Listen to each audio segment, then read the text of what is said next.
এক এক করে নক্ষত্রের পতন হচ্ছে। বাংলাদেশেও নক্ষত্রের পতন হলো, সাকিব আল হাসান অবসর ঘোষণা করলো এবং সাকিব আল হাসান দুই ফরম্যাট থেকে নিজের অবসর ঘোষণা করেছে। টি-20 আর তিনি খেলবে না, বিশ্বকাপে যেটা খেলেছে সেটাই তার শেষ টি-20 ম্যাচ ছিল এবং টেস্ট ম্যাচে টেস্টে তিনি রিটায়ারমেন্ট করবে, সেটা হচ্ছে তিনি চান যে মিরপুরে খেলে তারপর রিটায়ারমেন্ট করবে সাউথ আফ্রিকার সাথে যে সিরিজটি আছে। কিন্তু সমস্যা হচ্ছে সাউথ আফ্রিকার সাথে এই সিরিজটি নাও হতে পারে, কারণ হচ্ছে সাউথ আফ্রিকা এখনো কোনো আমাদেরকে আশার বাণী শোনায় নাই। সাউথ আফ্রিকা এমন হইতে পারে যে এই সিরিজটি বাতিলও করতে পারে।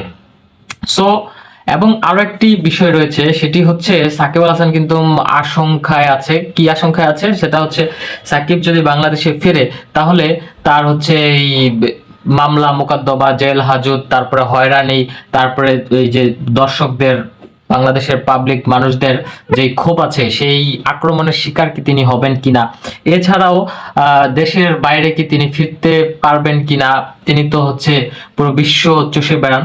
সো তিনি কি আবার আমেরিকাতে বা অন্য কোথাও যেতে পারবে কিনা, মুভ করতে পারবে কিনা, সেই বিষয়ে তিনি হচ্ছে আশঙ্কা প্রকাশ করেছে। সেজন্য বিসিবির কাছ থেকে তিনি সাহায্য চেয়েছে। কিন্তু আমরা একটা জিনিস খুব সুন্দরভাবে লক্ষ্য করলাম যে বিসিবি কি জানালো, বিসিবি সভাপতি জানালো যে ব্যক্তিগত একজন পার্সনকে তারা কিভাবে নিরাপত্তা দিবে, তারা কিভাবে অ্যাসুরেন্স করবে যে তার কোনো ক্ষয়ক্ষতি হবে না।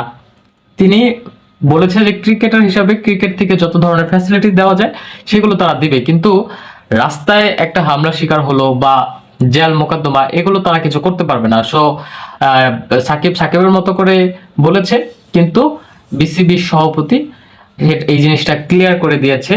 আর এবং আমার খুব বিষয়টা খুব ভালো লেগেছে, তিনি কিন্তু কোনো ঢং করে নাই, পাপনের মতো ঢং বা কোনো অ্যাক্টিং ট্যাক্টিং করে এই জিনিসটাকে বলে নাই।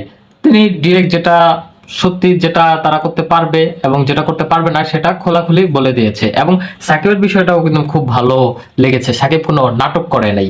এই যে অন্য সব প্লেয়াররা যে রিটায়ারমেন্টের আগে যে নাটক করে, যেমন দেখেন তামিম ইকবাল, তারপরে হচ্ছে মুশফিকুর রহিম, মাহমুদুল্লাহ রিয়াদ, মাশরাফি, এরা কিন্তু ব্যাপকভাবে সমালোচিত এবং রিটায়ারমেন্টের আগে মারাত্মক নাটক করেছে। এবং সবচেয়ে বেশি তো ছাপিয়ে গিয়েছে মাহমুদুল্লাহ রিয়াদ, এক ম্যাচ টেস্ট খেলে একদম রিটায়ারমেন্ট ঘোষণা করে দিলেন, তো পুরো বাংলাদেশকে তাক লেগে দিলেন। কিন্তু সাকিব আল হাসান খুব সহজেই সুন্দর করে এসে বলেছে যে আমি রিটায়ার করলাম এবং আমি টেস্ট থেকে মিরপুরে খেলে রিটায়ারমেন্ট করতে চাই।